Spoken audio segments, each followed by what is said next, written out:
década de 1950, la Agencia Central de Inteligencia estuvo trabajando exhaustiva y minuciosamente en el proyecto MK Ultra, el infame programa secreto, ilegal e internacional de control mental para experimentar con seres humanos sin el debido consentimiento de las víctimas. I was a mind control victim. Dirigido por el terrible y despiadado químico de la CIA Sidney Gottlieb, un líder que operó casi completamente sin supervisión. Se buscaba por todos los medios posibles destruir la mente humana, el ego del individuo, para lograr una lavativa completa de cerebro que permitiera insertar una nueva mente en el vacío resultante. El elemento estrella que impactó y permaneció grabado en esta fascinante historia fue nada menos que el LSD, la dietilamida del ácido lisérgico. Y mientras sucedían todos estos acontecimientos desde lo oculto, por un lado, por otro lado, esta sustancia psicodélica fue muy promovida y extendida por expertos y estudiosos que sucumbieron a su poderosa influencia psicodélica.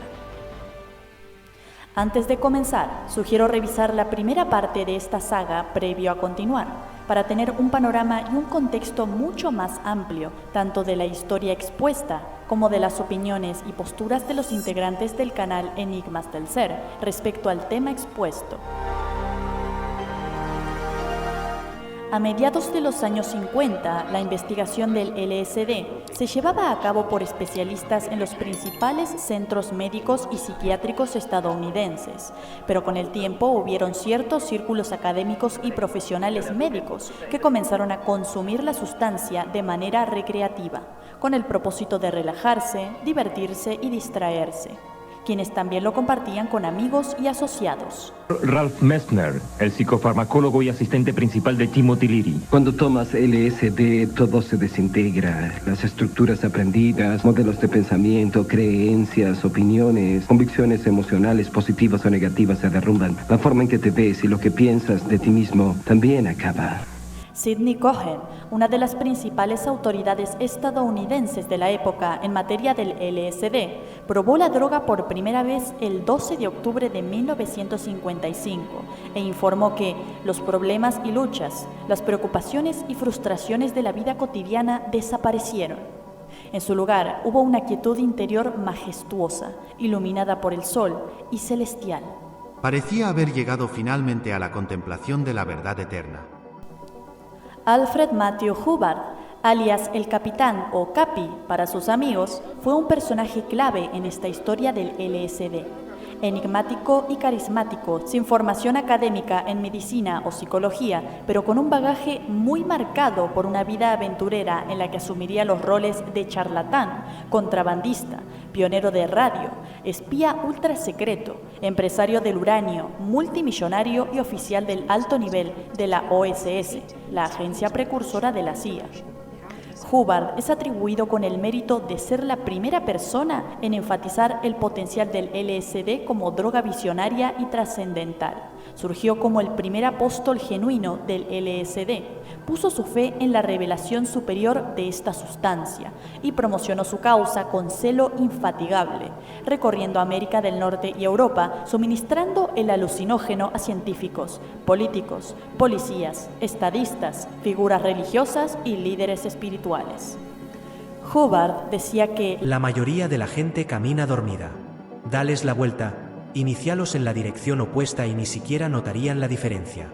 Pero dales una buena dosis de LSD y déjales verse tal como son. Hubbard creía en su papel especial de elegido, pero afirmaba estar en contra de la CIA por lo que la agencia misma estaba haciendo con su amado LSD. Inspirado, el capitán se puso en contacto con el joven psiquiatra británico Humphrey Osmond, quien estaba interesado en la relación entre los alucinógenos y las enfermedades mentales. Gozando de una amplia atención dentro de los círculos científicos por sus trabajos con LSD y mescalina en el hospital de Weyburn, Canadá, se sintió halagado por la presencia de Hubbard y le proporcionó alucinógeno.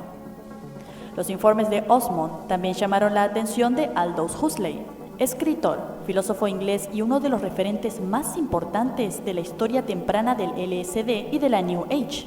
Famoso a nivel internacional por su novela distópica Un Mundo Feliz, contrajo amistad con Humphrey Osmond y decidió convertirse en su conejillo de Indias.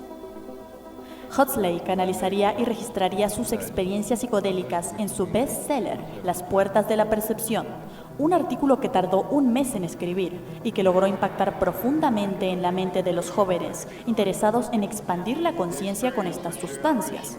Está claro que mucha gente murió por sobredosis e intoxicación. El psiquiatra Humphrey Osmond abandonó Canadá en 1963 y se unió a un grupo de investigadores del Instituto Neuropsiquiátrico de Princeton, donde precisamente se encontraba Carl Kurt Pfeiffer, médico y bioquímico involucrado en el proyecto MKUltra, el mismo que afirmó que Princeton estaba plagado de agentes que abrían y leían su correo. Para hacer sublime este mundo trivial, tomar medio gramo de fanerotimo. Para sondear el infierno o volar angelical, solo toma una pizca de psicodélico.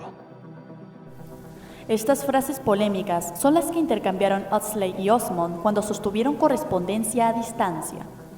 Fanerotimo es un concepto creado por Huxley para poder encajar la experiencia de consumir sustancias dentro del campo de las revelaciones místicas, ya que no estaba de acuerdo con los términos médicos, porque estos términos médicos vinculaban los efectos de las drogas con los síntomas de las enfermedades mentales. Por lo tanto, eran expresiones negativas hacia el LSD que no querían utilizar. Fall in hell or so angelic, you will need a pinch of psychedelic. Huxley no era consciente de que consiguió asociarse con varios científicos de la CIA y el ejército estadounidense. En una de sus cartas hace mención a mi amigo el Dr. Jay West, en referencia a Louis Jolion West, un psiquiatra estadounidense y catedrático de la Universidad de Oklahoma, la Facultad de California y el Instituto Neuropsiquiátrico de la UCLA, conocido principalmente por su participación en el proyecto MKUltra.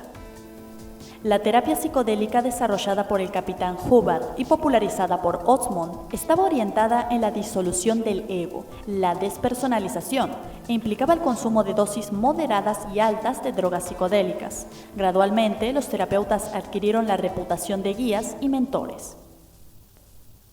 El psiquiatra y psicoterapeuta de la Universidad de California, el Dr. Oscar Haniger, también formaba parte de un pequeño círculo de científicos y especialistas que comenzaron a utilizar psicodélicos en reuniones sociales y no clínicas, junto con Gerald Heard, un filósofo, historiador, escritor y locutor científico de la BBC que fue miembro del Consejo de la Sociedad de Investigación Psíquica y precursor del movimiento de la conciencia superior, o yo superior, y el nuevo pensamiento. El Dr. Oscar Haniger experimentó con LSD en 900 personas y logró registrar sus experiencias.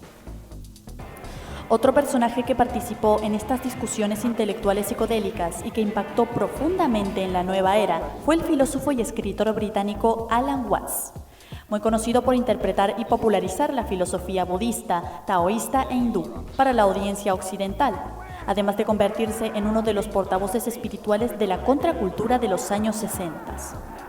Esta contracultura se refiere a un gran movimiento político antisistema que se desarrolló a mediados de la década de 1960 y que trajo aparejadas consigo una miríada de grupos activistas violentos y no violentos que involucraron jóvenes estudiantes brillantes que luchaban por liberarse de la ortodoxia, la rigidez y la tradicionalidad de la figura de autoridad de los años 50, defendiendo la libertad de expresión y la libertad de reunión, abogando por los derechos civiles, por las mujeres, los homosexuales, los discapacitados, los individuos de color y la ecología verde, marchando en contra del capitalismo y el status quo social, resurgiendo con más fuerza la revolución sexual, la libertad artística, el consumo de pornografía sin censura y, por supuesto, de sustancias psicoactivas.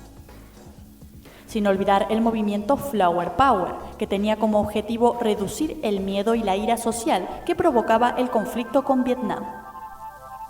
Pronto se desenvolvió la generación Beats, una subcultura que sentía desprecio por las restricciones materialistas de una sociedad espiritualmente apagada, provocada por el oscuro ambiente de la Guerra Fría en plena época y la creciente amenaza contra Vietnam. Estos jóvenes cargaban con la reputación de nuevos hedonistas bohemios, que celebraban el inconformismo y la creatividad espontánea, y quienes encontraban en la alquimia con psicodélicos un consuelo, un medio para escapar del sistema y un método para catalizar la rebelión intensa que experimentaban contra el gobierno. Es en esta generación beat, precursora del movimiento hippie, donde se acrecienta la mentalidad nuevaerista del niño eterno y el deseo de mezclar ideas y conceptos sin sentido, sin límites y sin fuentes. Fue en estos movimientos donde los niños de las flores, más conocidos como hippies, una corriente juvenil masificada que adquirió profundísima notoriedad, abrazó el budismo y el hinduismo, el neopaganismo, la religión wicca, el esoterismo y el ocultismo, utilizando estas corrientes con fines recreativos y políticos. El ocultista, filósofo inglés y mago ceremonial de magia negra, Aleister Crowley, apodado La Gran Bestia, fue incluido en la portada del 8º álbum de los Beatles, publicado en 1967, junto con Aldous Huxley y Carl Gustav Jung. Su lema, «Haz lo que quieras», estuvo inscrito en el vinilo del 3er álbum de Led Zeppelin. Y Jimmy Page, el cofundador de la banda, compró la antigua residencia de Crowley cerca del lago Ness. La música psicodélica y el arte psicodélicos fueron medios explotados para canalizar y potenciar los movimientos y protestas de manera pacifista. La influencia de Aleister Crowley es importante mencionarla, porque fue fundador de su propia religión, denominada Telema, y canalizó el libro de la ley, la Biblia de su religión, a través de una entidad incorpórea llamada Aiwass, que según dijo era el dios oscuro, la bestia que está más allá del abismo. Por medio de su libro sagrado, Crowley proclamó la llegada de una nueva etapa en la evolución espiritual de la humanidad, la que llamó como Eón de Horus, una nueva era, una New Age, identificándose él mismo como el profeta encargado de guiar a toda la humanidad hacia este Eón de Horus. Como dato interesante, Crowley era defensor de los ritos sexuales y en 1918 realizó una serie de rituales que él denominó como los trabajos de Amalantra, donde aparentemente contactó con una entidad sobrenatural llamada Lam. Múltiples personajes como Crowley inspiraron a que numerosos canalizadores y ocultistas crearan y difundiesen su propio contenido al mundo, generando religiones, filosofías y movimientos propios, como el movimiento Ashtar Sheran, los Maestros Ascendidos, la Eneada, Crayon, un curso de milagros, el Ser Uno, el Libro del Conocimiento, el Kybalión, las Semillas Estelares, los Niños Índigo, etc. El interés occidental por la espiritualidad hindú y el yoga alcanzó su punto máximo en los años 60, lo que dio origen a un gran número de escuelas neo-hindúes, dirigidas específicamente al público occidental. Lewis Jablonski, sociólogo, criminólogo, autor y psicoterapeuta estadounidense, señala en su obra fundamental, El viaje hippie, que los individuos más respetados en los entornos hippies eran los líderes espirituales o sumos sacerdotes. Entre los muchos podemos subrayar al profesor Stephen Gaskin, de la Universidad Estatal de San Francisco. Un pensamiento sumamente New Age es el que tenía el psiquiatra escocés Ronald David Lang. Venerado como el sumo sacerdote de la antipsiquiatría, reconoció que enloquecerse podía en realidad presagiar un avance positivo hacia un nuevo nivel de conciencia.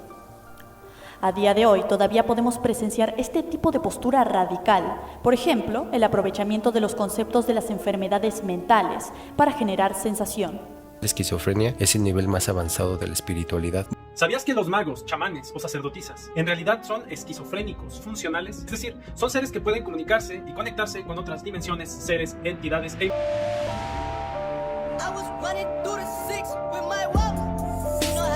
La esquizofrenia espiritual es algo que tenemos que enfrentar. Otro ejemplo claro es la filosofía de los líderes sectarios, tras la ley de la atracción. Escucha las palabras controvertidas del fundador de la ley de la atracción. No hables de pobreza, no lo investigues ni te preocupes por ello. No gastéis vuestro tiempo en obras de caridad, ni en movimientos de caridad. Toda caridad solo tiende a perpetuar la miseria que pretende erradicar. Pon toda tu atención en las riquezas, ignorar la pobreza. La filosofía de Rhonda Byrne se pasó de New Age. Escucha lo que dijo. Si ves personas con sobrepeso, no las observes. Si piensas o hablas de enfermedades, te enfermarás. Lo que piensas o te rodeas, bueno o malo, es lo que traerás sobre ti mismo.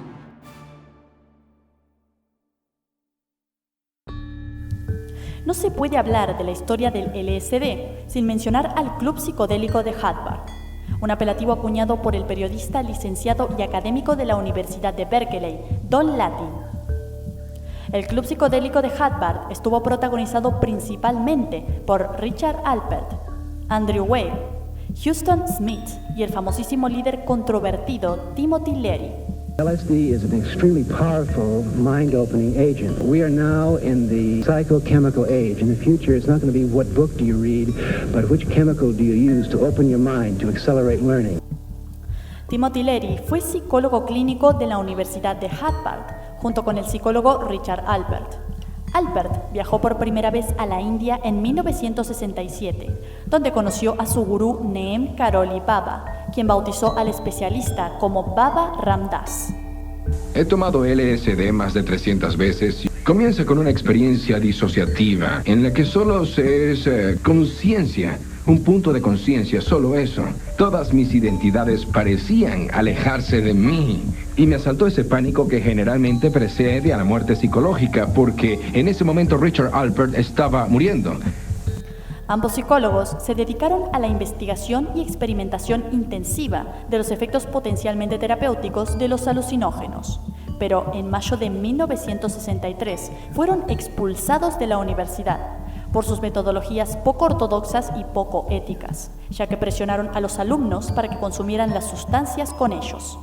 Una de las cosas que más repetían era: Dr. Leary, tiene que ayudarme, voy a morir, voy a morir. Él decía: sí, vas a morir. Y yo también. El pánico me decía: alto, alto, como si tuviera que sujetarme a algo para saber quién era.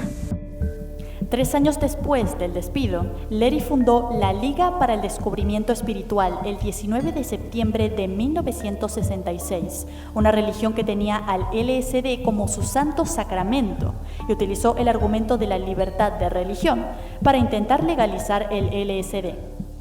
Realizó una gira por múltiples campus universitarios para alentar a la gente a formar sus propias religiones psicodélicas, lo que inspiró la publicación en 1967 de un folleto titulado Comienza tu propia religión.